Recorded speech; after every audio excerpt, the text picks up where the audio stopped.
Il nous reste quelques places.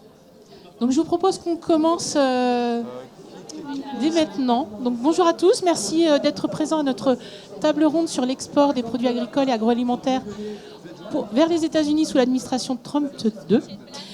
Je me présente, je suis Estelle Buitan-Crespi, la chef de l'unité Commission internationale et politique agricole commune au sein de la mission des affaires européennes et internationales de FranceAgriMer. Et je vais donner tout de suite la parole à notre directeur général, donc Monsieur Guton, pour le mot d'ouverture. Je vais vous voler bonjour à toutes et à tous. Martin Guton, donc nouveau directeur général de l'Agence de l'eau Loire-Bretagne. Et donc je poursuis le travail engagé par Christine Avelin à FranceAgriMer, et notamment dans cette activité internationale très riche de l'établissement de FranceAgriMer, en lien étroit évidemment avec l'administration du ministère de l'Agriculture. Et j'en découvre au fil des journées l'extrême richesse et la compétence de l'équipe de la mission internationale de FranceAgriMer. Ce que je constate en tout cas dans le combat Chine-États-Unis, pour l'instant la Chine gagne, puisque cette salle était pleine hier, certains d'entre vous étaient déjà là. C'était même un peu surchauffé, et là on aurait presque un petit peu frais. Donc je ne sais pas s'il faut en faire des analyses et des conclusions, mais les intervenants de qualité qui sont ici évoqueront peut-être ce combat entre la Chine et les États-Unis, dont nous serons peut-être les victimes collatérales. Donc je vous accueille avec beaucoup de plaisir à cette conférence. Je vous invite à faire ensuite la promotion des conférences organisées par FranceAgriMer à l'extérieur pour ce deuxième mandat de Donald Trump. Alors parce que Trump 2, ça laisse penser qu'on est déjà la génération suivante de la famille Trump. Ça n'est que le deuxième mandat de Donald. Donc merci aux intervenants qui sont ici de très haut niveau. C'est l'occasion de les remercier, parce que c'est ce qui permet aussi évidemment la qualité des présentations et des débats qui vont avoir lieu cet après-midi. Les États-Unis, c'est le 6e client de la France pour l'agriculture et l'agroalimentaire, donc avec 5,7 milliards de produits exportés en 2024, soit 7% de nos exportations. Donc je crois qu'on est presque tous, non, il y a des Français qui se réjouissent en réalité de la réélection de M. Trump. Mais en tout cas, son fonctionnement imprévisible est forcément pour certains d'entre nous source d'inquiétude, d'ailleurs tant sur le plan économique, géopolitique, ou géopolitique économique, puisque peut-être que certains d'entre vous écoutaient la conférence de presse hier soir entre Emmanuel Macron et Donald Trump. Je dis bien entre, parce que je ne suis pas sûr que c'était vraiment ensemble qu'ils parlaient.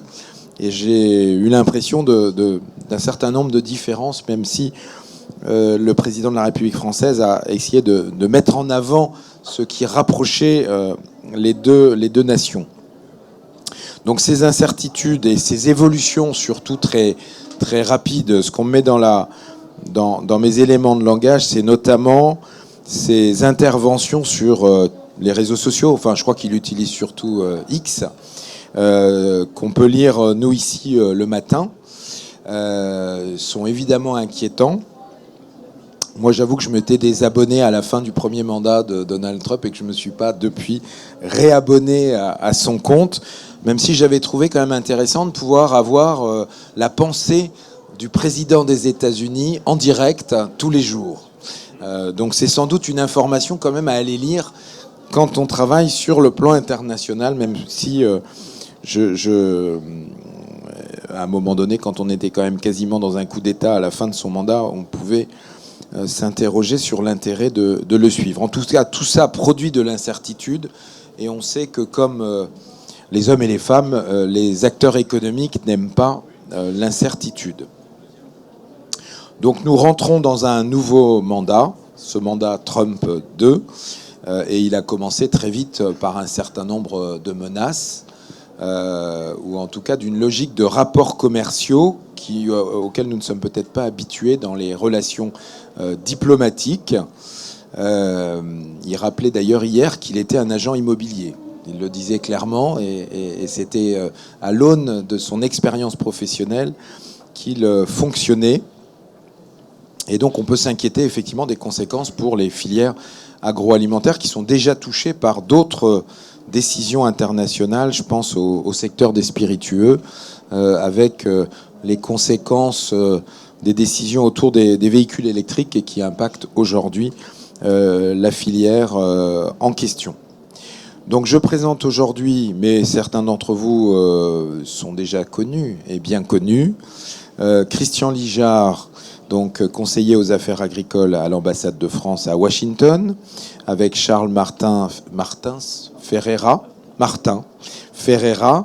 donc son adjoint, Nicolas Ozanam, directeur général de la Fédération des exportateurs de vins et spiritueux et de l'Union des maisons et marques de vin, et Jean-Paul Toris, conseiller du président de Savencia Saveurs et Spécialités, mais qui est également président du pôle agro du MEDEF international, et qui nous partageront leur point de vue dans le domaine des vins et spiritueux et des produits laitiers, qui sont deux secteurs d'exportation extrêmement importants vers les États-Unis. Voilà, je vous laisse dans les mains de ces spécialistes, de l'équipe de la mission internationale de France Agrimaire, en remerciant encore les intervenants de consacrer ce temps à cette table ronde. Merci, Monsieur Guton. Donc, je vous propose que nous commencions sans plus attendre les échanges. Et donc, nous accueillons Monsieur Lijard, donc conseiller agricole à l'ambassade de France aux États-Unis, qui va évoquer avec nous et nous dresser le contexte économique et géopolitique aux États-Unis.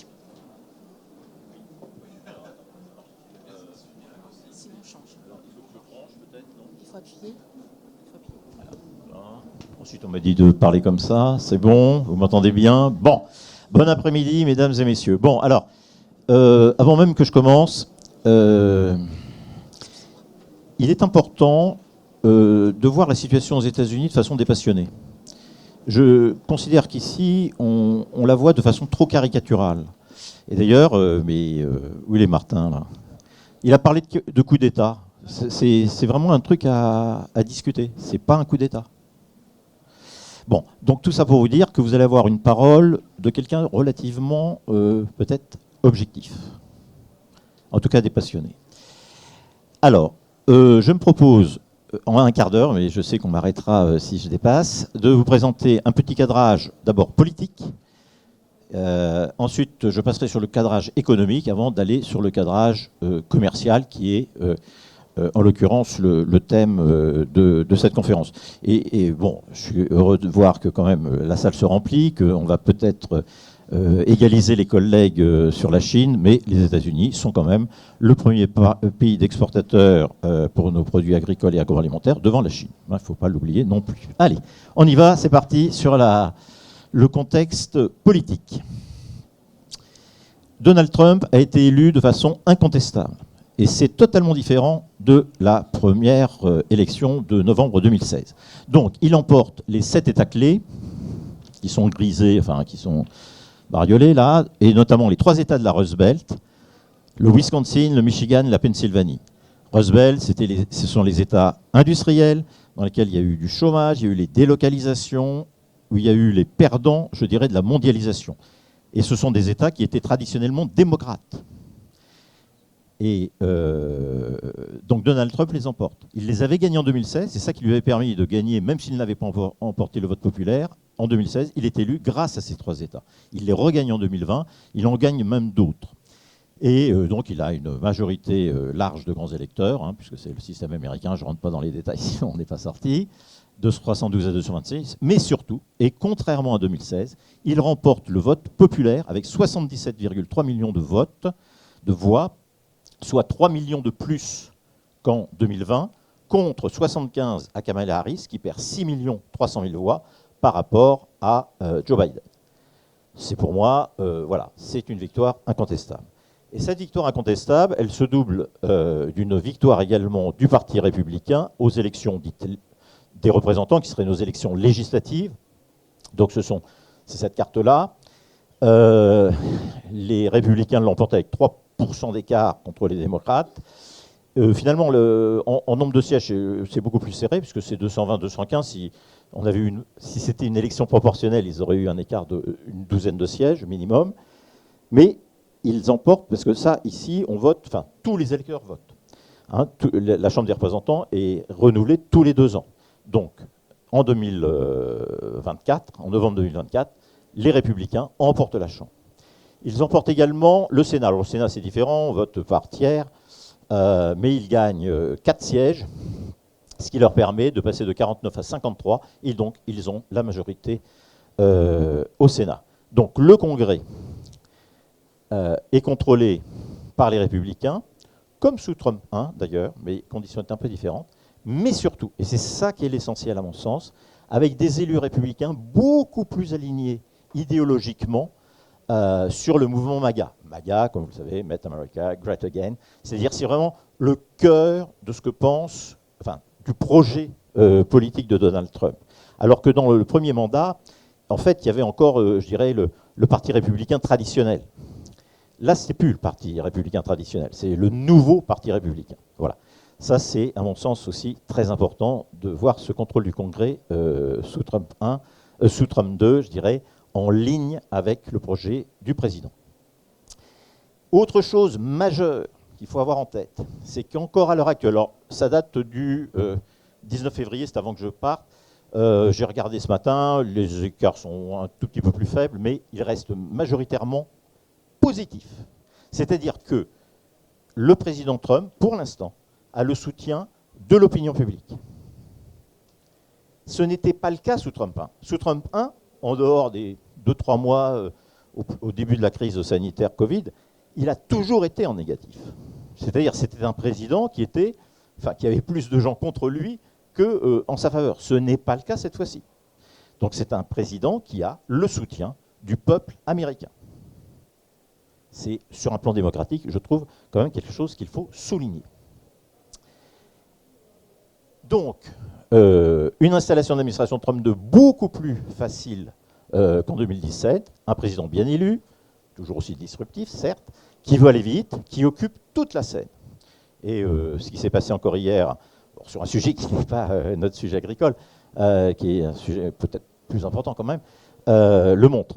Un congrès en soutien, avec des confirmations relativement aisées des membres de son gouvernement, alors que, sûrement que dans la presse, vous avez dû lire que les personnalités qu'il nominait pour prendre le ministère de la Défense, le ministère de l'Intérieur étaient très controversés, c'est des gens insupportables, enfin tout ce que vous voulez. Tous ces braves gens ont été confirmés par le Sénat. Y compris d'ailleurs RFK, mais on y reviendra plus avec Charles, qui est Robert Francis Kennedy Jr., le fils de Bob Kennedy, le neveu du président John Fitzgerald, et qui, lui, est une personnalité assez particulière. Voilà. Donc un congrès en soutien, mais j'ai juste ajouté là, mais qui montre des signes de préoccupation, notamment pour le secteur agricole, mais j'y reviendrai vers la fin. Une équipe gouvernementale qui semble beaucoup mieux préparée qu'en 2017, un soutien majoritaire, je l'ai dit, et toujours, et c'est ça qui est évidemment important également, alors, une franche opposition frontale des élites médiatiques, universitaires, culturelles, de la gauche américaine et de l'Europe. Je crois qu'il faut l'avoir en tête, contrairement au peuple américain qui est en soutien de Donald Trump. Ici, effectivement, visiblement, il n'a pas le même soutien. On passe maintenant au niveau économique. Alors, quel est le contexte économique de l'installation de Trump au niveau des grands indicateurs macro? Ils sont excellents. Non, ils sont très bons. Ils sont bons.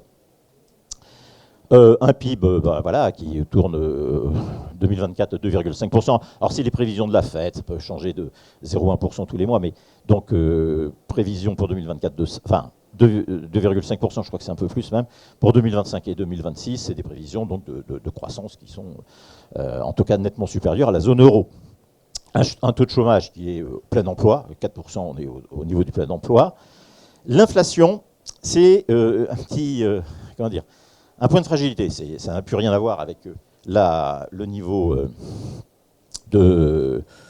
d'il y a un an, mais bon, on est au-dessus des 2%, c'est-à-dire on est au-dessus de ce que la Fed considère comme la Banque centrale américaine comme correct. Donc ça veut dire que les taux de la Fed restent quand même encore assez élevés avec des prévisions de baisse relativement modérées.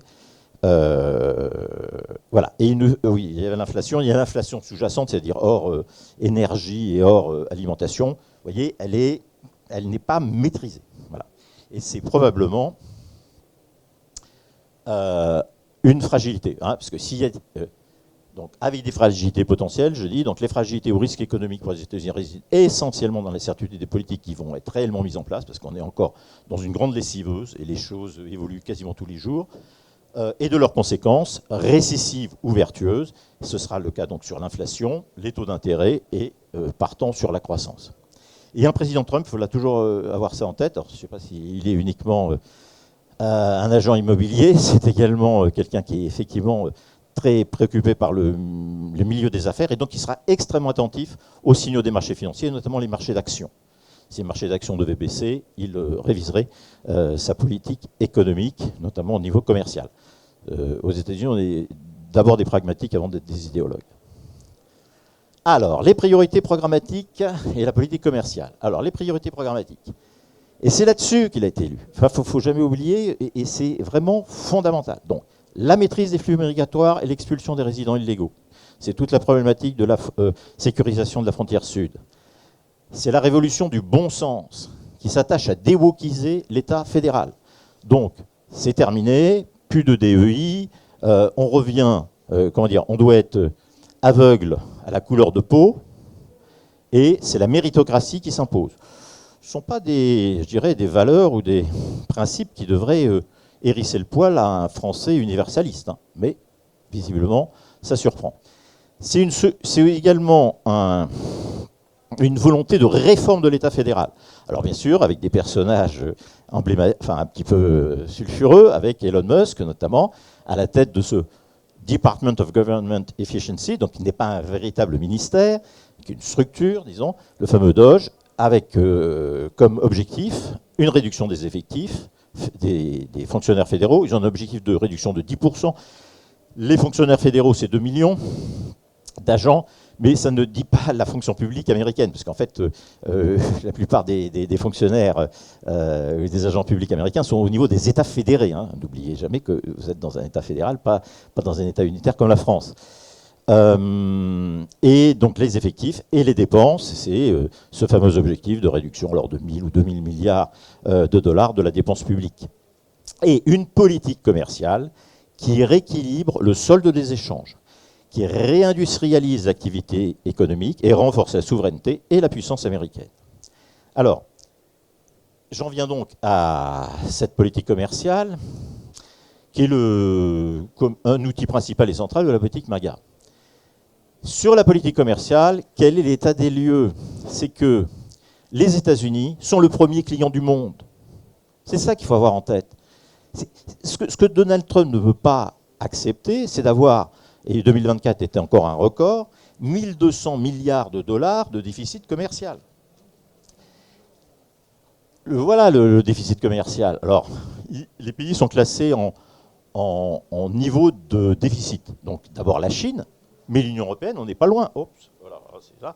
On est là. Hein. Alors, c'est pas la France, hein. C'est l'Allemagne, c'est l'Italie, c'est l'Irlande, mais on est là. Après le Mexique, le Vietnam, l'Allemagne, etc. Donc, son souci à l'ami Donald, c'est de réduire ce déficit. Je fais juste un petit focus sur la question agricole, dans ces échanges, on a vu 1200 milliards. Sur l'UE, on a vu qu'on avait un excédent, nous, UE, important, mais il est également extrêmement important au niveau agricole.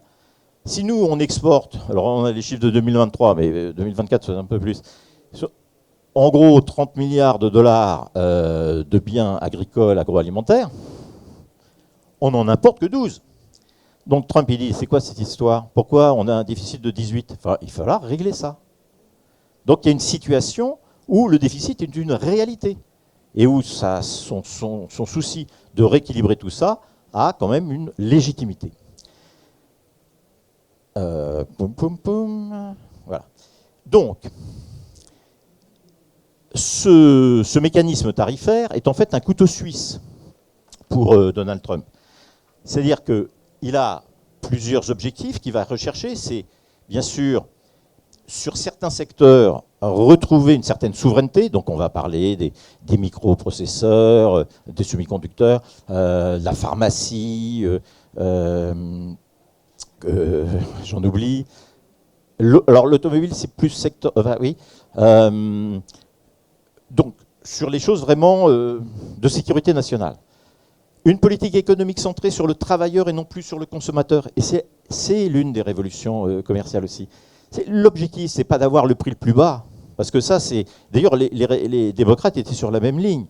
L'objectif, c'est pas d'avoir des prix les plus bas du monde si on n'a que des chômeurs. Donc, on doit réindustrialiser, il faut redonner du travail. Et donc là, sur le travailleur et non plus sur le consommateur, on va trouver des choses comme l'automobile.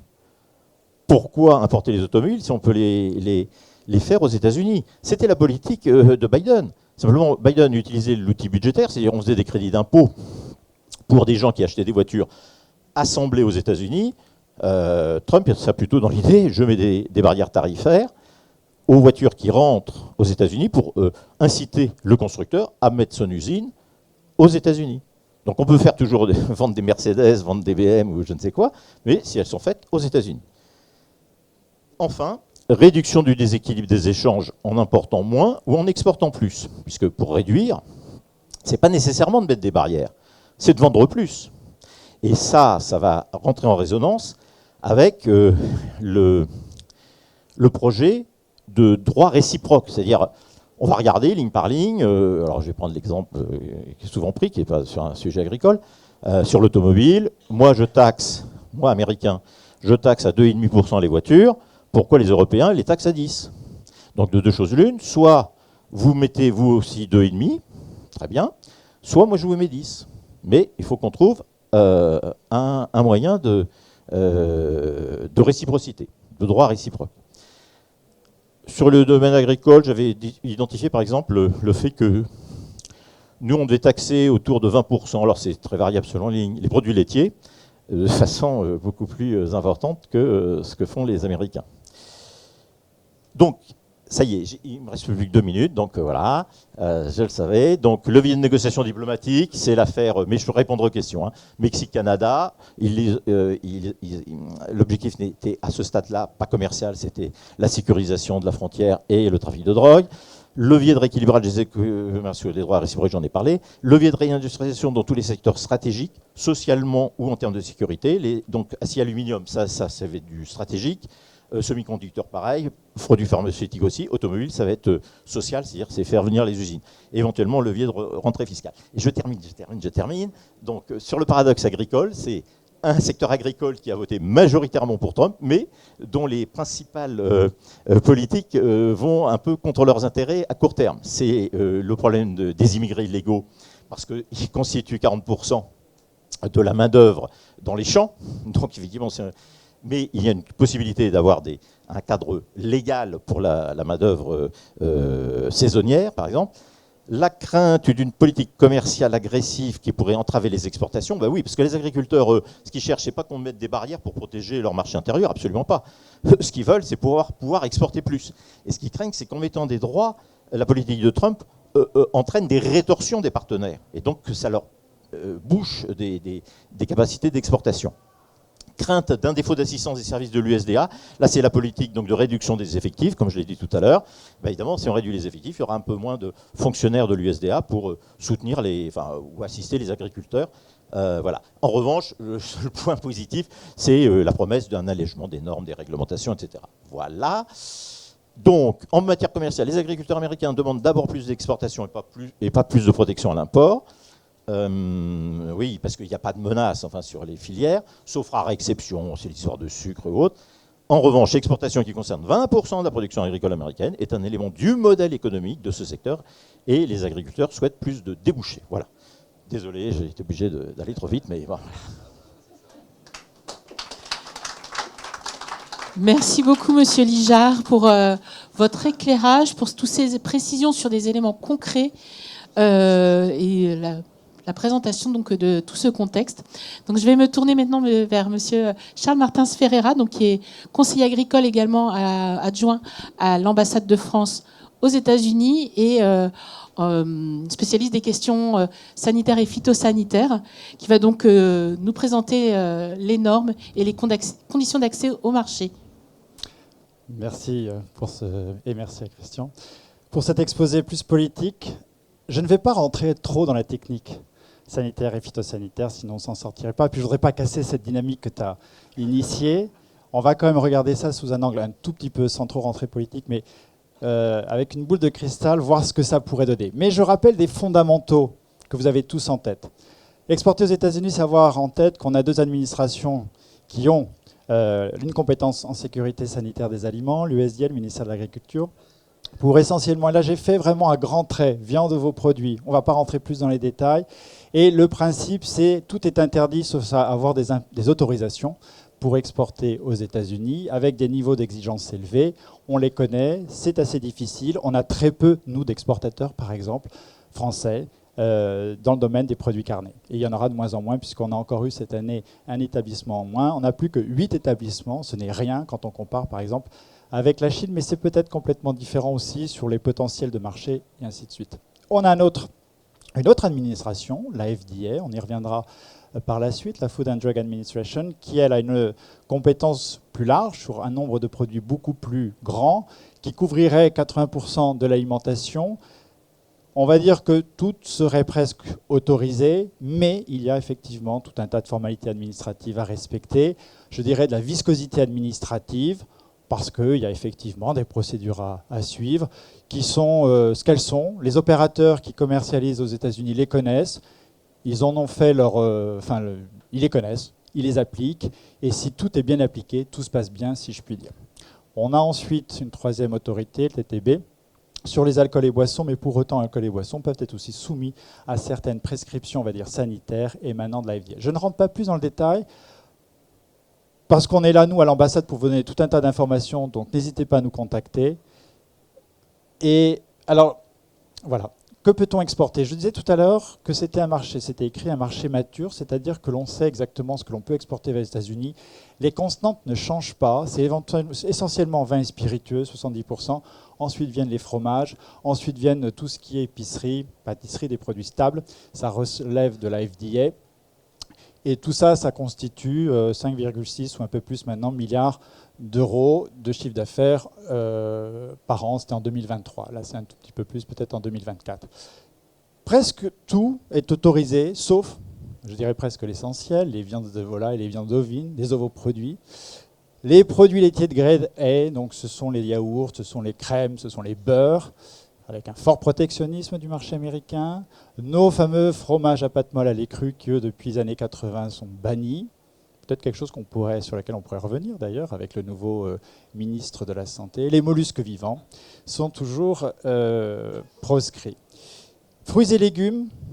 Alors je vois qu'Agnès est là. Elle a quand même réussi, et je tiens à le dire, à faire en sorte que les baby kiwis puissent être exportés aux États-Unis. Il y en a un peu qui rentrent, merci à toi.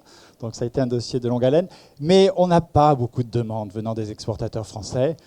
Bon, les Italiens, les Espagnols, les Néerlandais ont beaucoup plus de demandes, ont plus de produits. Bon, c'est plus un problème structurel de production nationale qu'autre chose. Voilà, donc vous avez ici tous les liens que vous pourrez, qui seront à votre disposition avec la distribution de ces diaporamas. Ce sont des liens actifs, il y en a encore d'autres, mais à minima, si vous voulez avoir des informations sur les conditions techniques, vous pouvez les consulter. Il n'y a aucune, tout est ouvert, tout est public. Et Ambassade de France, évidemment, nous sommes à votre disponibilité si vous avez des demandes particulières. Voilà. Maintenant, prenons notre boule de cristal, ça va être un peu de la politique fiction. Qu'est-ce que ça va devenir avec la nouvelle administration Trump? Ce qu'il faut avoir en tête, c'est que l'administration Biden, en fait, n'était pas facilitante. On avait déjà beaucoup de difficultés pour les produits sensibles, les fruits et légumes notamment. Justement, c'est ce que disait Christian, je ne sais pas si tu l'as dit, mais Christian, tu dis souvent, finalement, les Américains ne cherchent pas à se protéger particulièrement. ils ne vont pas nécessairement mettre des barrières sanitaires ou tarifaires pour protéger leur agriculture, sauf peut-être sur quelques produits. Fruits et légumes, n'empêche, on est sur un même hémisphère, on peut avoir effectivement des opérateurs européens extrêmement compétitifs, et je pense par exemple aux pommes polonaises. Ça pourrait constituer une menace pour un marché américain. Et dans certains cas, et c'est vrai que pour les fruits et légumes, les dossiers d'accès au marché n'avancent absolument pas. Certains dossiers, ce n'est pas français, mais j'ai en tête des dossiers espagnols, des dossiers néerlandais, ça fait 10 ans, voire 20 ans, qu'ils n'ont pas avancé d'un iota. Et ce n'est pas avec Biden, et ça n'a pas été avec les démocrates, qu'on a eu finalement une accélération des dossiers de demande d'accès au marché. L'administration Trump, comme a dit Christian, a plusieurs objectifs. Celui de réduire le déficit commercial, très clairement, et d'ouvrir des nouveaux marchés. Et ça, la nouvelle secrétaire à l'agriculture, Brooke Rollins, elle l'a dit à son audition au Sénat, très clairement, elle va se battre pour les agriculteurs américains pour aller chercher de nouveaux marchés. Et là, très clairement, sur les aspects SPS. Ils bénéficient, comme la France, d'une diplomatie sanitaire, phytosanitaire. Ils vont à travers les ambassades, donc j'imagine comme Xavier, mais bon, la France, c'est pas la France, c'est l'Union européenne. Là, manque de bol, c'est plutôt à Bruxelles qu'il faut agir, c'est pas à Paris. Mais je pense que vous allez recevoir des consignes, certainement, pour aller encore plus chercher des marchés et faire en sorte que ces barrières sanitaires et phytosanitaires soient abaissées. Ce qu'il faut savoir, c'est que dans tous les débats, les discussions autour des relations commerciales, le sanitaire et phytosanitaire n'a jamais été évoqué par le président Trump, candidat, président élu, et depuis qu'il est investi. Pour la première fois, dans un document qui a été signé et publié par la Maison-Blanche la semaine dernière, un mémorandum sur la réciprocité des droits de douane, apparaît pour la première fois la notion de SPS. C'est-à-dire que si, au-delà des droits de douane, perduraient des barrières techniques, y compris des barrières sanitaires et phytosanitaires, l'administration Trump ferait tout le possible pour que ces barrières tombent. Alors, ça peut être du SPS contre du SPS, mais ça peut être aussi du SPS avec du tarifaire, c'est-à-dire faire tomber une barrière sanitaire en actionnant, en utilisant le levier tarifaire. Alors, on a des irritants existants que vous connaissez, qui sont là depuis des années. Les pesticides. Les pesticides, c'en est un qui est, je dirais, toujours prégnant, qui d'ailleurs est un obstacle majeur à l'avancée des dossiers phytosanitaires. Par exemple, sur pommes et poires, on a des difficultés puisqu'il y a une procédure de pre-clearance qui est un peu lourde et un peu coûteuse. Elle n'est pas levée, elle ne sera pas levée tant que la politique européenne en matière de pesticides sera aussi drastique. À savoir qu'à chaque fois qu'il y a un non-renouvellement, une non-réapprobation de substances, et qu'on a un abaissement de la LMR, et que ça a des répercussions aux importations, ça a une suppression de la tolérance à l'importation, les États-Unis considéreront qu'ils n'ont pas à lever, à faire un cadeau, en particulier aux Européens. Le bœuf aux hormones, c'est un vieux dossier. Mais on n'est pas à l'abri qu'il ressurgisse et qu'il soit exhumé. Et qu'on le remette sur la table. C'est un vrai irritant, on n'en parle pas beaucoup, mais c'en est un. Poulet chloré, de la même manière. Les irritants à venir. Donc vous savez qu'il y a eu toute les textes, alors oui, ceux qui ont été adoptés en tout cas, de la stratégie Farm to Fork, donc d'essence européenne, déforestation importée, antibiotiques, ça c'est un tout petit peu antérieur, mais c'est le fameux article 118 qui sera d'application en septembre 2026. Le bien-être animal, je vois Sabine, qui est en cours de négociation. On ne sait pas ce qu'il y aura comme mesure miroir, parce que c'est bien ces questions-là qui vont irriter les Américains si on doit leur opposer des conditions particulières de production. Et encore des LMR de pesticides, certainement, qui vont être abaissés à un niveau de détection et qui auront des effets sur les échanges. Donc il faut avoir ces irritants en tête, parce qu'effectivement, ce sont des choses auxquelles l'administration Trump va s'attaquer certainement de façon beaucoup plus frontale que ne l'a fait l'administration Biden. Et faire pression sur l'Union européenne pour faire tomber ces barrières. C'est tout l'enjeu justement de ces discussions qui restent dans le domaine tarifaire actuellement, mais qui demain pourraient aborder le volet sanitaire et phytosanitaire. Si on n'a pas d'assouplissement de l'Union européenne, par exemple, les Américains vont pouvoir dire, nous on aimerait bien exporter davantage de bœuf aux hormones, enfin de bœuf, et notamment du bœuf aux hormones, donnez-nous accès au bœuf aux hormones. La Commission peut très bien dire, et l'Union européenne va dire non, c'est une ligne rouge, c'est un principe fondamental chez nous, on ne consomme pas de bœuf aux hormones. Et là, on peut tout à fait imaginer que l'administration Trump décide, alors soit sur des produits agroalimentaires, soit sur d'autres produits, d'utiliser l'arme tarifaire. On peut aussi imaginer qu'en contrepartie, les Américains décident de durcir les conditions d'accès au marché américain sur le niveau SPS. Encore plus dur pour des produits de type des viandes, par exemple, pour des produits des fruits et légumes, et augmenter d'un cran le niveau d'exigence, par exemple. On peut aussi penser que les conditions de maintien des ouvertures soient durcies, que les audits soient encore plus stricts qu'avant, et réduire le nombre d'établissements, par exemple, qui seraient autorisés, et voir le nombre diminuer. En revanche, si la Commission et l'Union européenne est prête à assouplir les règles SPS à l'importation, on n'est pas à l'abri de cette position. Alors, non seulement il n'y aura pas nécessairement de nouveaux accès au marché, mais par contre, a priori, il n'y aurait pas de nouveaux droits de douane sur les produits agroalimentaires. On espère. Donc tout cela n'est que fiction, mais n'empêche, à un moment donné, cette question va être challengée. Est-ce que l'Union européenne est prête ou pas à faire des concessions SPS sur des produits américains? L'administration Trump et l'USDA. Alors j'ai mis gouvernance sanitaire changée. J'aurais pu mettre un point d'interrogation. Ce que l'on voit, sur le plan strictement SPS, et parce qu'en ce moment il y a une crise sanitaire majeure qui est celle de la grippe aviaire dans les élevages avicoles, mais aussi dans les élevages laitiers avec transmission aux humains, vous avez dû voir que ça avait des répercussions sur le prix des œufs, et la ministre de l'Agriculture a dit « la santé animale, c'est quand même une de mes priorités ».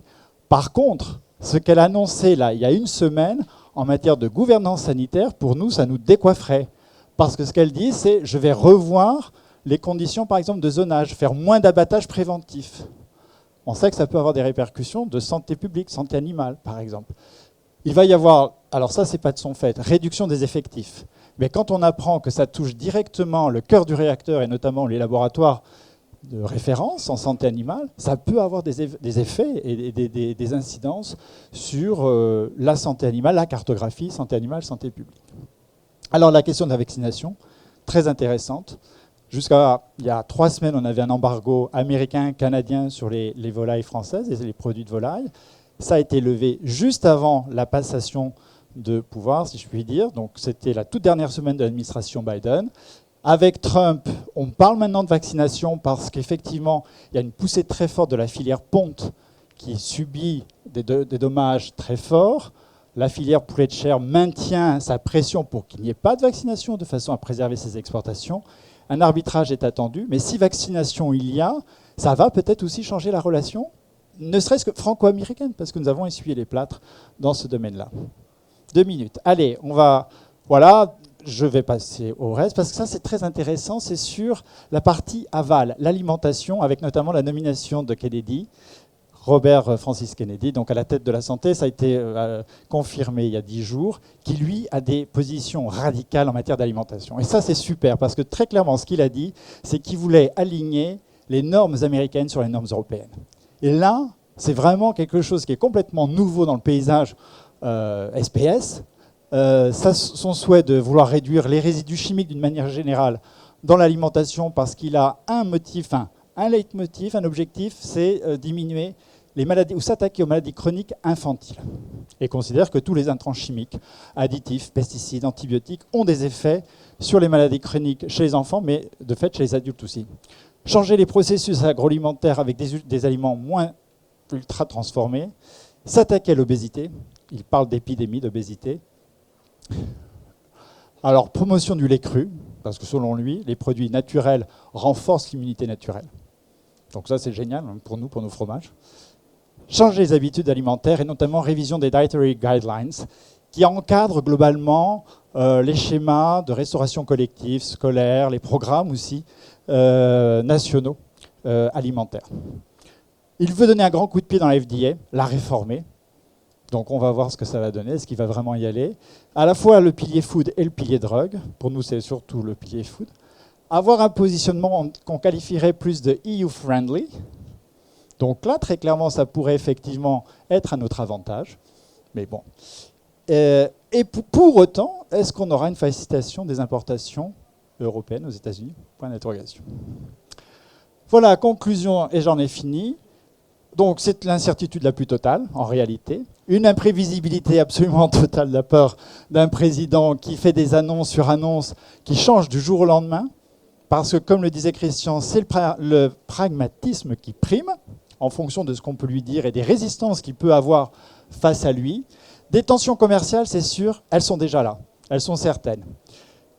Des restrictions dues à des droits de douane relevés, peut-être, sur les produits agroalimentaires, on n'en sait rien. À ce stade, rien n'a été dit.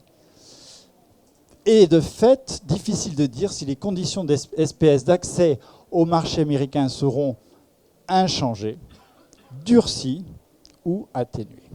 Donc je ne vous apprends rien, on n'en sait rien. Wait and see, je dirais. Voilà, j'en ai fini. Merci beaucoup, Monsieur Martins Ferreira, pour cet éclairage et cette présentation des évolutions possibles, du coup, je précise possibles, des conditions SPS et des points d'attention en fait qui vont être à surveiller dans les prochains jours ou prochaines semaines. Donc nous continuons, nous avançons dans notre table ronde et nous allons vous présenter des témoignages de filières. Du coup, nous accueillons Monsieur Ozanam, qui est délégué général de la Fédération des exportateurs de vins et spiritueux de France, qui va nous parler donc des évolutions des produits de sa filière et nous parler de son sentiment sur ces évolutions. Merci beaucoup. Bonjour à toutes et à tous. En fait, je crois que c'est l'introduction pour l'intervention la plus courte. Parce que si j'étais franc, je vous dirais, j'en sais rien des évolutions qui vont se produire. Alors peut-être pour resituer un peu les enjeux pour nous, la filière des vins et spiritueux, c'est en 2024 un peu plus de 15 milliards et demi d'euros d'exportation. Et sur ce 15 milliards et demi, les États-Unis représentent un quart. Donc c'est un marché absolument clé. Et c'est un marché d'autant plus important que les États-Unis ont, depuis la prohibition, un système de distribution très particulier qui fait que c'est un niveau où chaque tranche de la distribution prend sa marge. Et donc, c'est un marché assez rémunérateur pour tous les acteurs. Et on est presque jaloux de la richesse que génère ce système quand on regarde les difficultés de valorisation qu'on peut avoir sur le marché national. La situation aujourd'hui, je dirais que, alors ça a été dit très bien par Charles, sa conclusion, même avec une boule de cristal, on est absolument incapable de savoir ce qui va se passer et j'ai l'impression que c'est pareil pour absolument tous les intervenants, quelle que soit leur nationalité et quel que soit leur domaine d'intervention. La seule chose qu'on peut dire, c'est on a vu ce qui s'est passé pendant le premier mandat de M. Trump. Est-ce qu'on peut en tirer des conclusions sur le deuxième? Sincèrement, quand on regarde notre secteur qui a eu pas mal à faire avec des difficultés commerciales sur le premier mandat, on a beaucoup de mal à en tirer des conséquences parce qu'on se situe dans un environnement qui n'a fondamentalement pas grand-chose à voir. Je vous donne un exemple. On a connu des droits assez douloureux pendant le premier mandat sur les vins comme des mesures de prix en réponse au panel sur l'aéronautique.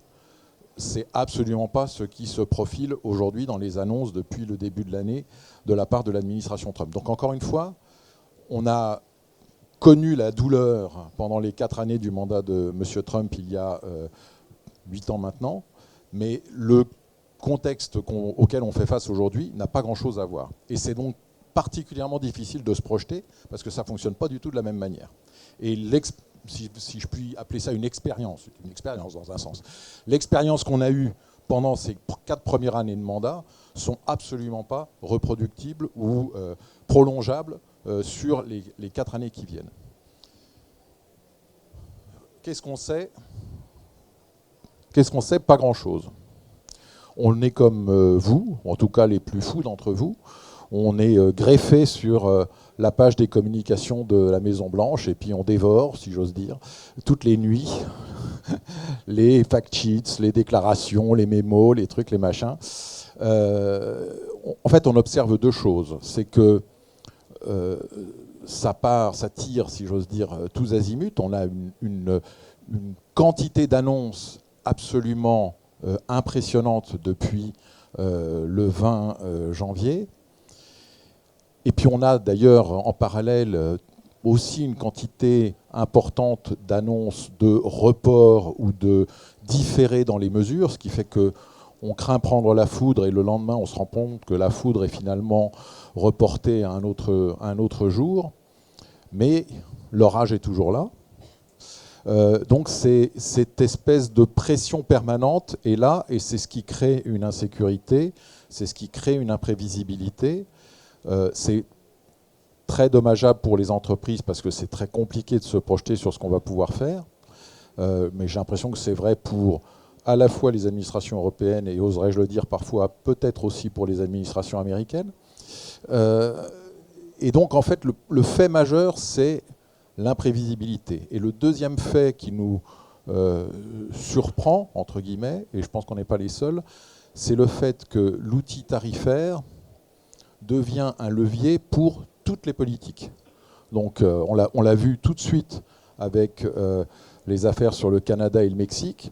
L'enjeu, ce n'était pas un enjeu commercial, c'était un enjeu d'immigration et un enjeu sur le contrôle du trafic de drogue. Pof, tarif. Reprise des migrants en Colombie, pof, tarif. Donc c'est quelque chose d'assez étonnant parce que il n'y a plus de dialogue strictement commercial sur les conditions d'accès, c'est quelque chose qui va bien au-delà du commerce. Donc on est un peu démuni dans ce contexte-là pour savoir ce que l'on peut faire ou ne pas faire. Je dirais qu'aujourd'hui, les entreprises essayent de discuter avec leurs importateurs, leurs partenaires commerciaux américains. Il n'y a même pas tant d'anticipation que ça en termes de marché, parce qu'on sait que les conditions financières de financement des stocks, de stockage, etc., outre-Atlantique sont compliquées. Donc personne ne veut se charger avec de la marchandise sans savoir ce qui va se passer. Mais l'idée, c'est, et ce n'est pas un secret, le président Macron l'a redit hier en conférence de presse, d'explorer éventuellement ce qui a été pointé du doigt dans la communication de la Maison-Blanche, la question des reciprocal trade and tariff. Et là-dessus, on a des choses à faire, parce que pour si quelqu'un a encore un peu de mémoire, un peu moins de 10 ans en arrière, on a commencé à négocier un accord de partenariat transatlantique qui a sombré corps et biens depuis. Mais dans ce partenariat, malgré tout, il y avait un certain nombre de choses qui avaient été mises en place, notamment en termes d'accès au marché et de démantèlement de droits de douane. Donc typiquement, ce sont des choses qui peuvent être à l'ordre du jour. Et dans un secteur tel que le nôtre, on a depuis 30 ans maintenant l'application d'un double zéro sur les spiritueux. Donc on a supprimé bilatéralement tous les tarifs sur les spiritueux. Et le constat qu'on fait, c'est que en 25 ans, le volume des échanges a été multiplié par 5. Et le constat qu'on fait aussi, c'est que depuis le début du premier mandat de M. Trump jusqu'à aujourd'hui, on n'a jamais entendu parler d'un problème de reciprocal tarif sur le commerce des spiritueux, parce qu'on est à zéro sur les tarifs. Et ensuite, j'ai envie de dire que le meilleur gagne. Ça, pour le coup, c'est une parole qui fonctionne.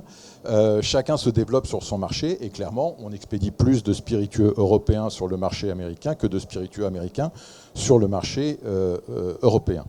Donc, on est aussi dans cette logique-là. Il est bien évident que l'Europe et particulièrement la France sont des gros exportateurs de spiritueux et encore de vin. Et là encore, le reciprocal access, il peut se construire. Ce n'est pas un problème. Je dirais que le marché français ou le marché européen, d'une manière générale, n'a pas grand-chose à craindre de l'élimination des tarifs douaniers. En revanche, le marché américain, il ne peut pas se fermer comme ça parce qu'il n'est pas autosuffisant en matière de vin. La production américaine, c'est grosso modo, d'autres le sauraient mieux que moi, mais je dirais 2/3 de la consommation domestique. Et donc il y a 1/3 de consommation domestique qui est assurée par l'Amérique latine et l'Europe, grosso modo. Donc on a un vrai enjeu commun de commerce et on a un vrai enjeu commun d'accès au marché. Donc c'est certainement quelque chose qu'on regardera dans les semaines qui viennent pour voir comment on peut sortir par le haut de cette affaire. Il y a un dernier élément, je vais essayer de conclure avant de me faire tirer les oreilles. Il y a un dernier élément qui est très important, c'est que côté américain comme côté européen, les deux secteurs professionnels, spiritueux et vins, sont absolument alignés sur le fait qu'ils veulent garder un marché fluide, un marché ouvert, et qu'ils ne veulent pas se faire attraper dans des contentieux qui ne sont pas les leurs. Les spiritueux américains se sont fait attraper dans le contentieux sur acier-aluminium depuis 2018, avec des impacts extrêmement lourds pour les exportateurs, en particulier de bourbon et de whisky américain. Nous nous sommes fait attraper dans le contentieux Airbus-Boeing, c'était bien loin de nos préoccupations, et l'ardoise a été particulièrement salée. Et donc les deux secteurs se réunissent ensemble pour essayer de faire porter la voix auprès des autorités américaines et des autorités européennes que, écoutez, faites ce que vous voulez, mais sortez-nous de cette affaire, parce que nous, on n'est pas dans cette approche. On a un vrai business, on est ouvert à la concurrence, et donc on veut pouvoir continuer à travailler en ce sens. Je souligne que le secteur de la restauration, des grossistes, des importateurs, des détaillants, de l'hospitality business, etc., aux États-Unis, souligne bien fréquemment que à chaque euro de produits européens importés sur le marché américain, ça a un effet levier en termes de création de valeur dans l'économie américaine qui est tout à fait considérable. Donc on importe $1, je devrais utiliser la bonne devise, $1, et on génère plus de $4 de richesse supplémentaire sur le territoire américain. Donc il y a un vrai enjeu en termes d'emploi, de création de richesse, qui dit création de richesse dit création de taxes. Mais donc il y a aussi un gros enjeu côté américain.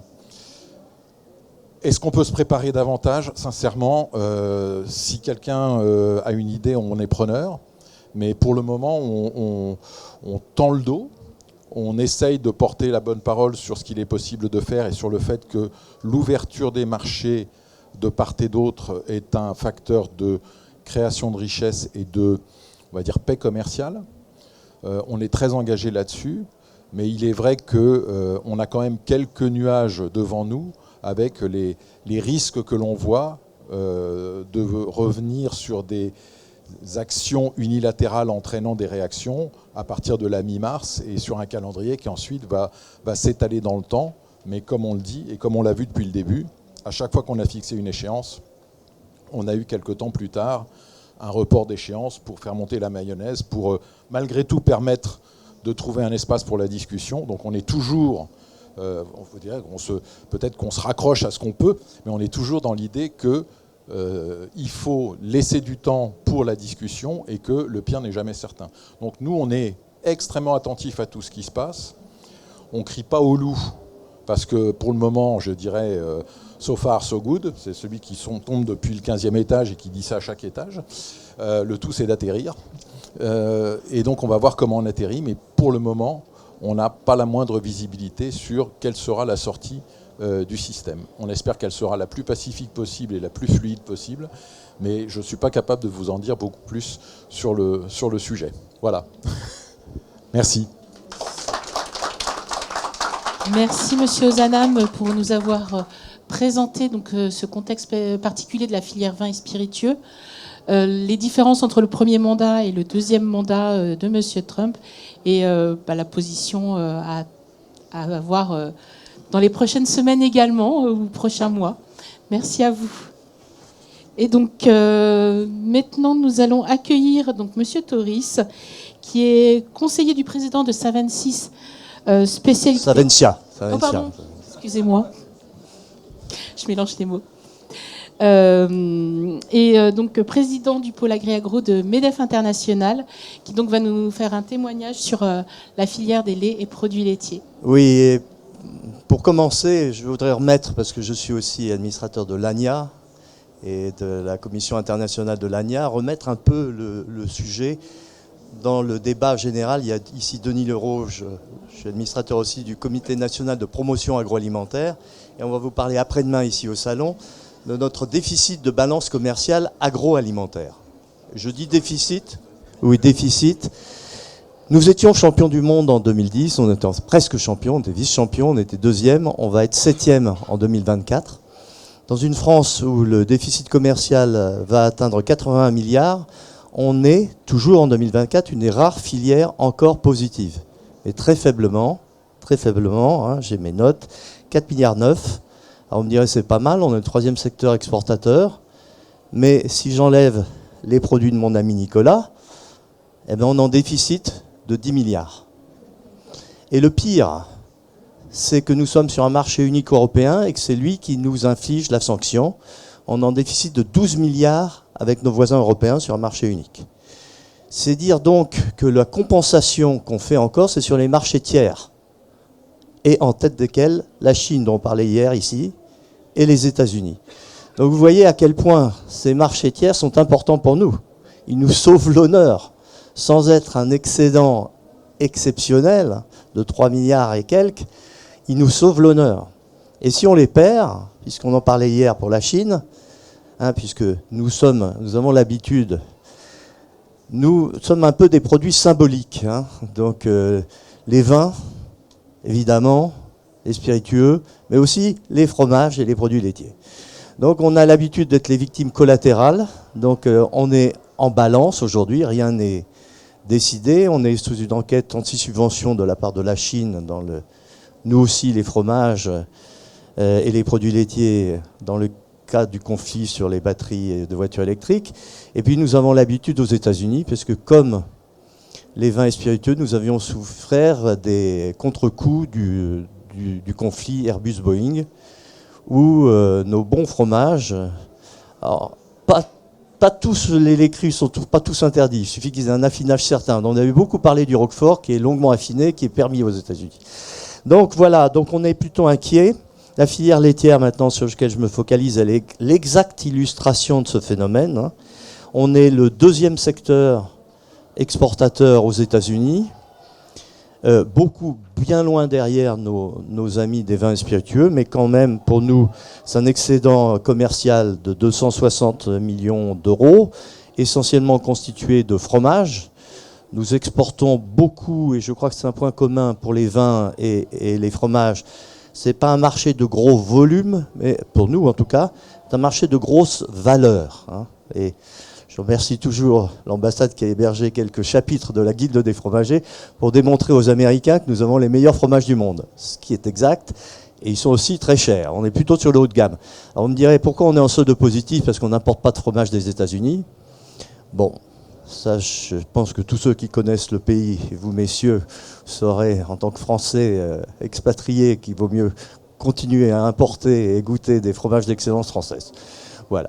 Mais non, mais je vois monsieur qui hoche la tête. C'est vrai qu'on fait d'excellents fromages aux États-Unis, Savencia en fait.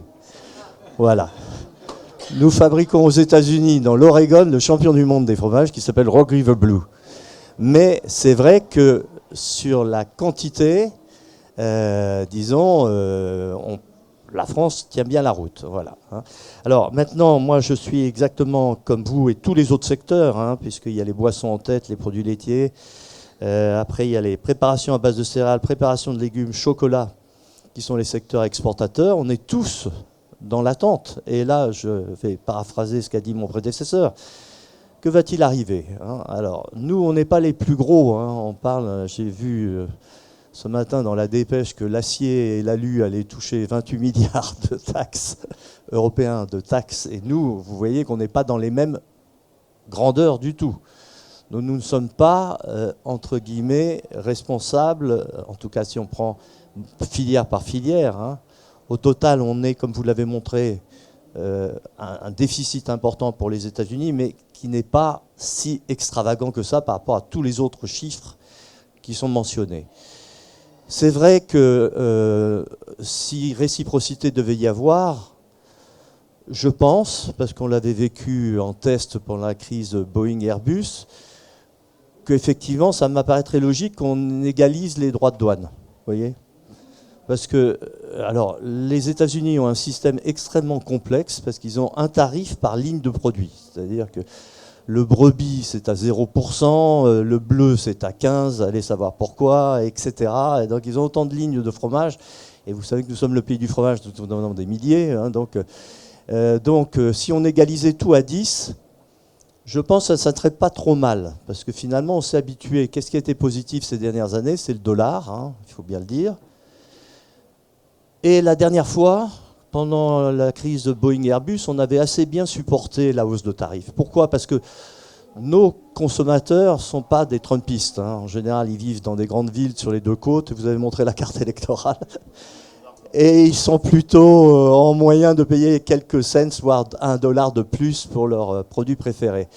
Donc, si c'était ça, ça ne serait pas grave, je pense. Pour nous, les fromages, hein, voilà. Si c'était autre chose, c'est-à-dire que nous serions pris en victime collatérale d'un conflit qui ne nous regarde pas, hein, comme c'est le cas pour la Chine en ce moment, comme ça a été le cas dans la crise Boeing et Airbus, puisque effectivement nous fabriquons très peu d'avions, là-dessus la sanction devient symbolique, puisque nous avons le bonheur d'être des produits emblématiques de notre pays et de l'Europe. Et donc, nous, les Italiens, etc., on peut payer quelquefois cher pour une addition parce qu'elle est plus de l'ordre symbolique et émotionnel. Et ça peut arriver aussi. Je ne le souhaite pas. Je n'en sais pas plus que vous. Voilà. Donc, nous attendons, et j'espère en tout cas que les deux cas pourront, c'est pour ça que nous apprécions beaucoup les soutiens des services diplomatiques, la diplomatie économique, je crois que c'est un service important du ministère des Affaires étrangères, et vous tous, messieurs, qui nous défendez nos intérêts sur tous les fronts du monde, on compte sur vous pour contribuer avec notre président et toute l'Union européenne à éviter le pire. Hein.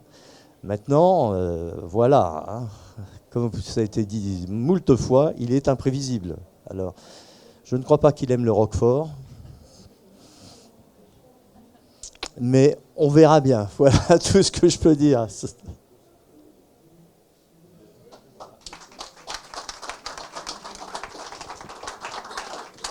Merci, Monsieur Toris, pour ce témoignage et cette présentation du contexte pour la filière les produits laitiers. Merci à vous. Je vous propose que nous entamions une petite série de questions-réponses. Si vous avez des questions, n'hésitez pas. Que ce soit pour nos conseillers agricoles de l'ambassade de France aux États-Unis, pour Monsieur Ozanam ou pour Monsieur Toris. Je vois une question derrière. Est-ce qu'on peut passer un micro ?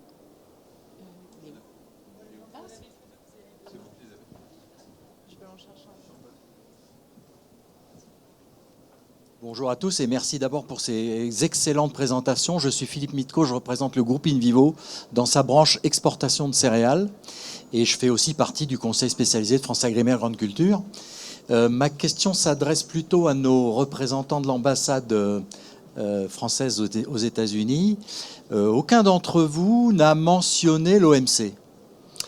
Alors, sommes-nous dans une situation où effectivement on aura enterré l'OMC d'ici peu, ou est-ce que, sous évidemment les coups de boutoir des États-Unis, et ça ne date pas d'une période très récente, ça c'est pas spécifiquement Trump, mais bon, l'OMC c'était quand même l'organe de règlement des différends, en particulier, là on n'a pas arrêté de parler de tarifs douaniers, de mesures de rétorsion de l'Union européenne, etc. Donc où est l'OMC? On n'entend pas l'OMC du tout. Est-ce qu'on l'a enterré définitivement? Et puis ma deuxième remarque, donc ça c'est une question, et mon deuxième point c'est une remarque. On a parlé des difficultés d'exportation, ou en tout cas de solde commercial de la France dans le secteur agricole et agroalimentaire. Je veux juste rappeler que l'Union européenne a un excédent d'un peu plus de 65 milliards. Si je me trompe pas, je crois qu'on doit exporter 181 ou 2 milliards de produits agricoles et en importer 120. Et ceci, c'est le résultat de la politique commerciale de l'Europe depuis 25 ans, qui a été en mesure de négocier des accords de libre-échange avec tout un tas de zones et qui font que nos industriels européens ont réussi à prendre des parts de marché à peu près partout, sauf évidemment aux États-Unis, puisque vous l'avez rappelé vous-même, je crois, il n'y a pas eu d'accord de libre-échange avec les États-Unis. Et ça fait pas si longtemps que la Commission a abdiqué, entre parenthèses. Oui, voilà, c'est pas si long. C'est quand on voit la durée de négociation des accords de libre-échange en général, ça peut prendre 25 ans. Donc là, ça fait que 7-8 ans qu'on a abdiqué. Donc la remarque, elle est là. Est-ce qu'on n'a pas un problème en France spécifiquement par rapport à nos voisins de l'Union européenne? Et ça, c'est une question aussi que je pose à l'administration. Peut-être aussi pour vous présenter au début de chaque question, pour les questions à venir. Oui, il l'a fait. Rapidement, moi, je vais répondre. Après, je laisserai éventuellement la parole à Charles, si tu veux compléter sur. OMC, j'avais dit, dans d'autres fonctions, il y a fort longtemps, l'OCDE est un astre mort. C'est-à-dire, on lit même plus ce qu'ils produisent. J'ai le sentiment que l'OMC, c'est un peu pareil. Alors, le problème, c'est que c'est compliqué. Je vais m'exprimer à titre personnel. Sur toutes les structures multilatérales, à partir du moment où les États-Unis ne les maîtrisent plus, ils s'en désintéressent ou ils les combattent. Parce que un grand pays comme les États-Unis peut pas se... Et c'est pas uniquement Trump. Hein. Du temps de Biden, Catherine Tai, qui était l'USTR, la ministre du Commerce extérieur, avait dit une fois à l'OMC qui avait condamné les États-Unis parce qu'ils avaient pris au titre de la section 301 une rétorsion. Elle avait dit, attendez les amis, je crois que vous avancez sur une plaque de glace fragile. Ce n'est pas des fonctionnaires de Genève qui vont dire aux États-Unis ce qui relève ou pas de leur sécurité nationale. Ça, c'est un pays souverain. Voilà. Donc, l'OMC, il faudrait faire une longue histoire. En 1995, quand c'était le club des pays développés, ça avait du sens. À partir du moment où on a fait rentrer la Chine, qui n'était pas un État qui pratiquait l'économie de marché, ça commençait à poser problème. C'est-à-dire que si vous mettez en concurrence, et c'est tout le problème sur l'acier et l'aluminium, un pays qui exporte ses surcapacités à des prix dérisoires, ça pose problème dans le commerce, vous voyez. Donc l'affaire est, comme ils n'ont toujours pas nommé des juges là dans l'organe d'appel du règlement des différends, le truc il est mort. Bon, donc maintenant je viens sur votre deuxième question. L'accord de libre-échange dans le domaine agricole avec les États-Unis pour l'Europe et la France en particulier serait, à mon avis, un désastre. Dans le cadre actuel, compte tenu des droits qui restent très limités, enfin, il n'y a pas de droit de douane important qui nous empêche d'exporter aux États-Unis, ce n'est pas vrai. Donc, on a un commerce agricole qui est extrêmement excédentaire. Hein. On exporte 5-6 milliards, on n'en importe qu'1 milliard. S'il y a bien des gens qui pourraient dire « Ah, c'est pas normal, et pourquoi on n'importe qu'1 milliard confère ce qu'a dit Charles tout à l'heure, hein, sur la viande, sur le poulet, sur les OGM et compagnie. » Donc, voilà. Donc, c'était ça, et vous aviez une nom sur... voilà. Donc, c'est pas un accord de libre-échange avec les Américains qui permettrait à la France d'avoir un solde, excédentaire supérieur. Bien au contraire, je pense que comme pour le Mercosur, il y aurait une inquiétude des producteurs européens qui se verraient concurrencés sur leurs produits de base. Car n'oublions jamais que les États-Unis sont, sur les produits de base, viande, grande culture, etc., plus compétitifs que nous. Moi, je vais faire juste une digression sur le désengagement des États-Unis vis-à-vis des organisations internationales. Donc là, c'est l'OMC, pas l'OMS, pardon, et pas l'OMC. Mais les répercussions que ça peut avoir sous l'angle SPS, et notamment au sein des activités du Codex, puisque le Codex, c'est une émanation à la fois de l'OMC et de l'OMS et de l'OFAO. Et ce désengagement va avoir des répercussions sur la participation des États-Unis au sein du Codex. Or, aujourd'hui, les États-Unis sont extrêmement vocaux avec une capacité de sensibilisation de beaucoup de pays hors Union européenne pour les rallier à leur cause. Et ça, par contre, ça peut être une opportunité. Il peut y avoir un effet d'aubaine à ce qu'il y ait une sorte de retrait des États-Unis au sein de cette instance internationale pour l'élaboration des normes internationales. Donc ça, il y a peut-être une carte à jouer pour l'Union européenne dans le cadre de ce désengagement de l'OMS. Monsieur Toris, vous souhaitiez réagir également ? Oui, tout à fait, parce que la question est excellente. L'Europe est le premier exportateur vers les États-Unis. Et la France, je l'ai dit, nous sommes en fort déficit par rapport à toute l'Europe. Donc pour mettre un peu en perspective les chiffres, et Denis, on va en reparler après-demain, hein, c'est effectivement envers l'Europe que nous perdons de la part de marché, pas envers les pays tiers. Donc ce n'est pas une question tarifaire, puisqu'en Europe, nous sommes sur un marché unique à libre circulation.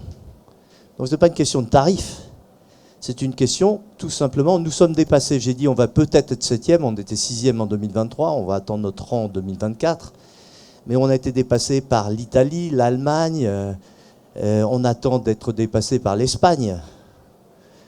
Et vous voyez, nous, on est quand même le pays de labourage-pâturage. Normalement, on est plutôt doué pour être champion dans l'alimentation et l'agriculture. Et donc, que se passe-t-il ? C'est tout simplement, c'est pour ça que je vous invite à venir à la conférence du CNPA et écouter les recommandations qu'on va faire. C'est une question de compétitivité. Elle est de coût, hein, de charge. Elle est aussi non tarifaire. Elle est aussi vous avez tous entendu parler de surréglementation. On veut toujours être le meilleur élève de la classe. Alors, pourquoi pas faire des conditions d'accès au marché difficiles pour les pays tiers ? On a beaucoup parlé de l'accord de l'Europe avec le Mercosur et les clauses miroirs et les conditions d'accès au marché des produits non européens pour les importer aux conditions européennes. Mais sur un marché unique, ça n'a pas de sens. Ça n'a pas de sens qu'en France, on passe des mesures qui ne s'appliqueront qu'aux producteurs français et qui ne s'appliqueront pas à leurs concurrents européens. Vous avez mentionné la crise de l'œuf. Oui, effectivement, en France et en Allemagne d'ailleurs, on met des clauses qui ne s'appliquent qu'à nos producteurs nationaux et qui donc, quand on laisse la porte ouverte à ceux qui n'ont pas les mêmes contraintes, voilà, vous avez le résultat, hein, on dégringole. Donc venez encore une fois au CNPA, nous avons des idées et des recommandations et je vous invite à les suivre. Mais là où je suis d'accord, j'étais récemment pour le MEDEF au sommet France-Pologne. Quand on voit la compétitivité, l'importance donnée au secteur agroalimentaire par certains pays qui en font, je rappelle qu'en France, les industries agroalimentaires, nous sommes la première industrie de France. Mais en termes de soutien et de simplification de nos façons d'opérer dans notre propre pays, on n'est probablement pas traité tel quel. Voilà. Merci, Monsieur Toris. Une autre question dans la salle pour nos conseillers ou nos professionnels ? Merci beaucoup. Donc, Michel Lévesque, conseiller agricole à Rome. Je me permets une question peut-être iconoclaste, mais là, merci beaucoup pour vos présentations, mais qui semble dire qu'on craint beaucoup un scénario noir, voire un scénario un peu gris avec une espèce de guerre commerciale pour différentes raisons. Est-ce que pour vous, un scénario un peu plus optimiste, on va dire, puisqu'on dit que le climat des affaires aux États-Unis risque de s'améliorer avec Trump, je lis ça dans certains articles, avec une déréglementation, une croissance renforcée, et finalement, je dirais un marché peut-être plus important pour des produits plutôt haut de gamme, comme les vins et spiritueux, voire les fromages. Est-ce que c'est totalement exclu pour vous, ou vraiment on va vers, je dirais, des mesures commerciales ? Je dirais un statu quo avec une croissance économique américaine forte est-il totalement inenvisageable, et à la fin, ça pourrait profiter à certains de nos produits ? Oui. Je ne sais pas, je ne pense pas que moi, dans mon exposé, s'il a été perçu comme ça, que j'esquissais un scénario noir. J'ai simplement essayé de dire quels étaient les objectifs de l'administration Trump. L'administration Trump, elle n'est pas là pour conduire à la récession, bien au contraire, puisque le président appelle à un nouvel âge d'or. Donc il espère bien que les mesures qu'il propose permettront d'avoir plus de croissance, une relocalisation, plus de pouvoir d'achat pour les Américains et donc une demande supérieure. Ce qu'ils voient, et je suis d'accord, c'est l'imprévisibilité, c'est l'incertitude, mais je pense qu'il y a quand même 2-3 fondamentaux. Il ne peut pas admettre d'être le client du monde. 1200 milliards de dollars de déficit commercial, ça ne peut plus durer. Mais je répète que pour réduire ces 1200 milliards, ce n'est pas forcément d'acheter moins. Ça peut être de vendre plus. Et donc, si tu vends plus, si tu relances la mécanique macroéconomique américaine, qui est déjà pas mauvaise, hein, il y a toujours ce problème d'inflation. Donc, le tarif, le droit de douane, moi, tel que je le conçois dans la politique de Trump, c'est un moyen, c'est pas une fin en soi, c'est un moyen. Enfin, je risque de me tromper, mais vu la façon dont il a affiné même l'affirmation de cette politique au départ, c'était moi je mettrais 30% pour tout le monde, enfin ce genre de truc. Et là on voit bien que c'est pas tout à fait ça. Et puis il l'utilise donc comme levier de négociation pour obtenir, mais pour quand même réduire l'excédent. Mais je dis bien que la réduction d'excédent, c'est pas nécessairement d'acheter, enfin pour les Américains, d'acheter moins, c'est aussi pour vendre plus. Je pense notamment sur l'agriculture. Donc non, moi je veux pas être sur un scénario noir. Ah oui, et puis une croissance, on l'a vu tout à l'heure. Je vois une main au fond. Oui, bonjour, je suis de la presse agricole. Vous parlez des États-Unis qui voudraient vendre plus, mais j'ai une question à vous poser. Est-ce qu'il y a des effets de levier aux États-Unis pour des éleveurs qui produisent plus de lait, pour des céréaliers qui produisent plus de céréales? Est-ce qu'il y a un dynamisme de... Pardon. Vous parlez des États-Unis qui voulaient produire plus, vendre plus. Mais est-ce qu'il y a une dynamique, enfin nous on a une vision un peu française, mais une dynamique de production, d'installation, de vocation? Moi je suis assez sceptique sur les accords bilatéraux. En 30 ans, on est parti d'accords bilatéraux, enfin, ou d'accords commerciaux où on gérait des surproductions, où là on a plutôt des pénuries de produits agricoles. Beaucoup d'accords ne sont pas appliqués parce qu'il n'y a pas de produits. On n'est plus envahi par les agneaux néo-zélandais, on n'est plus envahi par les agneaux australiens parce qu'en 30 ans, ils vont ailleurs. Donc je suis un peu sceptique. Bon, je voudrais savoir, enfin, vous parlez de politique commerciale, mais est-ce qu'il y a une production pour répondre à la politique commerciale? Bon, le monde agricole ne satisfait à peine la population mondiale, quoi. On n'a plus de stock comme avant.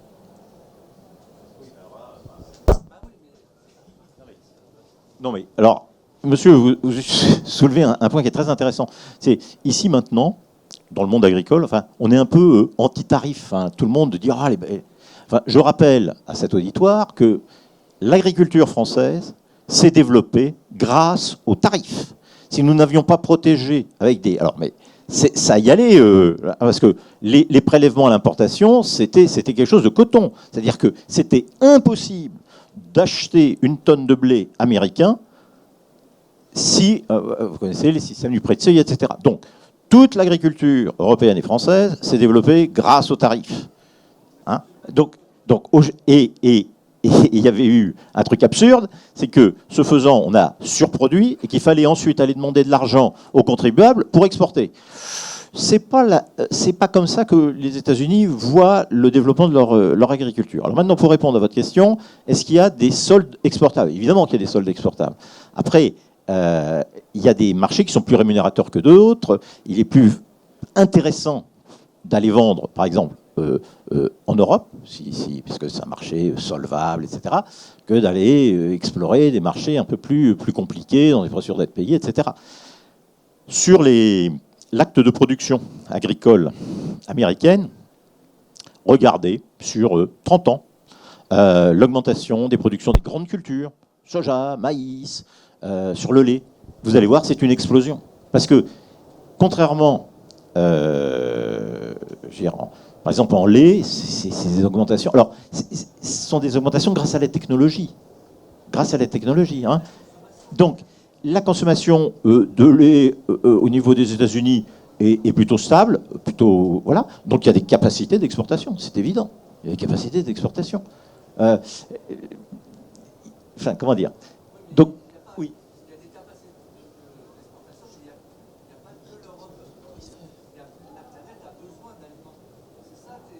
Oui, donc c'est pour ça que, par exemple, et je finis là-dessus, par exemple, on a parlé tout à l'heure de la viande aux hormones, de la viande de bœuf. Pourquoi aujourd'hui, finalement, la pression n'est pas si grande? Elle va peut-être le devenir, hein, mais dans un jeu un peu compliqué de billard, etc. Mais c'est parce que l'exportateur américain, il a d'autres marchés. Mais imaginez que ces marchés se ferment, ou que ces marchés soient... là, ils iront voir leur administration, leur politique, en disant il faudrait peut-être aussi pouvoir exporter en Europe. C'est le cas canadien. On parle du CETA. Ils ont un quota, etc. Ils ne le remplissent pas, mais pourquoi? Parce qu'ils ont des capacités, enfin, comment dire, des opportunités de marché sur d'autres marchés aussi rémunérateurs, notamment les marchés asiatiques. Voilà. Mais le jour où ces marchés se fermeront, ou seront éventuellement, enfin, ils seront remplis, peut-être par aussi une production nationale qui peut se développer aussi dans ces pays, là, peut-être ils viendront voir les Européens. Voilà. Je ne sais pas si j'ai répondu à votre question. Mais... Monsieur Toris, vous souhaitiez réagir également à cette question? Je souhaitais réagir parce que, pour vous donner une idée, les États-Unis sont le principal concurrent fournisseur de lait dans leur part de marché mondial. Le premier exportateur de lait dans le monde, c'est l'Union européenne. Mais le deuxième, c'est les États-Unis. Et donc, ils sont largement en capacité de nous piquer de la part de marché. Vous voyez, quand on regarde les échanges mondiaux sur le lait, qui est un grand marché mondial, là, actuellement, et c'est ça qui est quand même un petit peu préoccupant, vous avez des pays excédentaires, donc largement autosuffisants et donc dépendants de capacité à exporter. Vous en avez quelques-uns, en tête desquels l'Union européenne et les États-Unis. Et vous avez beaucoup de pays qui n'ont pas assez de ressources agricoles pour être autosuffisants et qui sont des grands importateurs. La Chine en tête. Et moi, ce qui me préoccupe, c'est qu'en ce moment, le contexte géopolitique, il est un peu compliqué pour nous.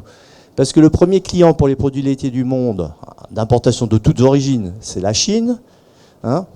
Après, vous trouvez des pays avec qui nous avons quelques relations un peu tendues en ce moment. L'Algérie, vous avez la Russie. Voyez-vous, vous avez ces pays-là. Et les États-Unis sont tout à fait en mesure de nous piquer notre part de marché sur les destinations avec qui on se brouille. Vous voyez ? Là, je pense qu'ils ont en plus effectivement un immense territoire. Ils n'ont pas, et là on va retrouver sur les conditions d'accès non tarifaires, ils n'ont pas les mêmes contraintes que nous, donc je pense qu'ils pèseront beaucoup sur le bœuf. Voilà. Bon, alors après on dit oui ou dit non en Europe, je pense qu'on n'est pas du tout préparé à accepter les conditions de production, mais les OGM, les antibiotiques, tout ça, les hormones, ils s'en fichent.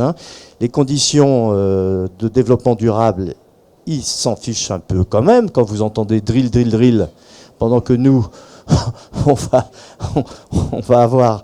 Voilà, donc vous voyez, je pense que oui, ils sont en capacité de produire plus. Et je pense aussi qu'ils ont une vision... Enfin, le président Trump a une vision beaucoup plus court-termiste que nous, Européens, de l'évolution du monde et des problèmes de changement climatique. Pour lui, 2050, il s'en fout. Voilà. Merci, Monsieur Toris. Une dernière question avant de conclure.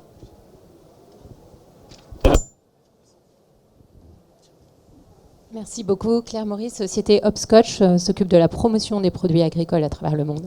J'avais une question concernant les budgets de promotion des Américains qui ont été augmentés sous l'administration Biden. Si je ne me trompe, il y a eu des budgets RAP pour justement aller sur les pays en voie de développement et aider les produits américains à être mieux connus aussi bien du B2B que du B2C de ces consommateurs.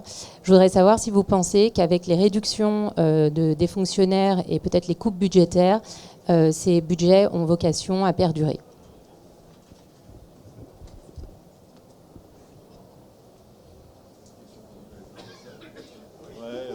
Merci. Ah non, enfin oui, je laisserai compléter Xavier. Il y a plusieurs types de financement de la promotion aux États-Unis. Il y a ce qu'ils appellent les check-off, c'est ça, enfin ce qui serait les CVO chez nous. Et il y a des fonds effectivement fédéraux. C'est pas négligeable, ils les ont augmentés, mais de mémoire, pour moi, Alors, évidemment, vous allez me dire, ah, c'est déjà beaucoup. C'est quelques centaines de millions, mais c'est pas des milliards. Hein. Donc, c'est basé aussi sur le cofinancement. Enfin, je veux dire, c'est pas tout frais payé. Monsieur Intel, vous faites du soja, voilà. Donc, et puis en plus, c'est donc vraiment c'est un peu ce que vous faites aussi. Donc, c'est de la promotion. Enfin, c'est aider, je sais pas quoi, des exportateurs à aller sur des marchés. On leur paye les billets d'avion. Enfin, je sais pas quoi. Après, donc oui, ça existe, ça avait été un peu renforcé parce que justement, il y avait cette idée. Alors là, je reboucle sur autre chose, c'est que pour les Américains, mais c'était déjà le cas sous Biden, bien sûr, sur les exportations agricoles, ils veulent, ne pas être trop dépendants des Chinois. Parce que il faut pas dépendre, voilà, d'un acheteur trop important comme la Chine, qui lui aussi, ce pays, utilise, disons, le commerce comme une arme, un moyen diplomatique d'atteindre certains objectifs. Voilà. Et donc, ils sont allés, ils font des missions, effectivement, de l'USDA, d'exploration de nouveaux marchés. Alors, maintenant, les coupes budgétaires, oui, c'est à l'ordre du jour du gouvernement. Très franchement, je ne pense pas que ce soit ça qui sera touché le premier. Hein. Honnêtement, je ne le vois pas. Franchement, je ne vois pas. Et en termes de personnel, non, je ne pense pas que ce soit quelque chose qui mobilisait. Si, ça doit mobiliser un peu le FAS à l'USDA, mais enfin, je ne pense pas que ce soit des milliers de TP, quoi. Enfin, d'équivalents temps plein, quoi. Voilà. Donc, j'ai pas trop d'inquiétude là-dessus. Je crains que vous aurez toujours cette concurrence, cher ami, des Américains sur les marchés en termes de promotion. Merci beaucoup pour ces éléments. Merci à tous nos intervenants, à vous quatre, pour votre présence et pour les échanges que vous nous avez permis d'avoir. Et je vais laisser la conclusion à M. Nicolas Ferris, qui est chef de la mission des affaires européennes et internationales à FranceAgriMer. Oui, c'est moi. Donc, bonjour à tous, désolé, un petit peu éblouissant. Merci Estelle et merci infiniment à nos intervenants panélistes, alors que ce soit du côté de l'ambassade à Washington et du côté des professionnels. Moi-même, je ne respecte pas la consigne du micro sous le menton. Donc voilà. Et merci beaucoup d'être venus si nombreux à cette conférence. Dans un climat un peu moins tropical que hier. Pour ceux qui étaient là, ceux et celles pour la conférence Chine, c'est un peu mieux quand même. Voilà. Et comment conclure une conférence comme celle-ci où, hormis pour dire la conclusion, c'est on ne sait pas. Voilà. Bon, une fois qu'on a dit ça, voilà. Non, cela dit, sans blaguer, ce petit moment d'une heure et demie, hein, bien modeste, on pourrait faire des séminaires entiers évidemment sur les États-Unis pour approfondir, n'avait pas vocation à répondre à des questions, mais plutôt faire un tour de l'actualité des questions que l'on se pose. Alors évidemment, qui ne sont pas, pour lesquelles les réponses sont encore à venir. Moi, j'ai beaucoup aimé effectivement les présentations, et on peut toujours compter sur nos collègues de l'ambassade pour nuancer le tableau et faire une présentation très factuelle, voire un peu provocatrice, n'est-ce pas Christian, sur l'état de la situation. Non mais c'est vrai de savoir qu'effectivement cette administration Trump 2 ne sort pas de nulle part, elle est bien soutenue, elle a été bien élue, elle a un mandat. Merci également à Charles en fait pour son point qui est tout en nuance en fait, c'est-à-dire avec des questions, peut-être des opportunités, des risques. Alors c'est vrai que quand on voit on parlait des coupes dans les financements des administrations, le secteur sanitaire qui pourrait connaître des coupes sombres, on en entend déjà pas mal parler. Quand on parle, alors là je vais un peu au-delà des questions d'export, mais sur les questions notamment de santé animale et de lutte contre les épizooties, voire les pandémies, ça fait quand même un petit peu froid dans le dos. Et quand on a un partenaire de la taille des États-Unis qui quitte l'OMS, ça fait un petit peu peur quand même. Encore une fois, au-delà des questions économiques, mais on a bien vu que quand on a une pandémie sur le dos, l'économie en souffre aussi, hein, malgré tout, au-delà dans une vision un petit peu plus long terme. Également, effectivement, des questionnements sur les opportunités, peut-être, par rapport à des mesures SPS et des mesures SPS, notamment, possiblement des questions, notamment sur l'aval, où il pourrait y avoir effectivement, on a un nouveau ministre de la Santé aux États-Unis qui est assez disruptif en fait, et qui sur le fond est assez aligné avec une vision plus européenne des normes sanitaires, enfin globalement très anti-vaccin aussi, donc c'est quelqu'un qui est riche en contraste, on va dire, et qui ne mange pas du tout la même chose que le président Trump pour le coup. Donc effectivement beaucoup d'incertitudes également. Je retiens aussi de ce qu'ont dit les représentants des filières que le pire n'est pas certain.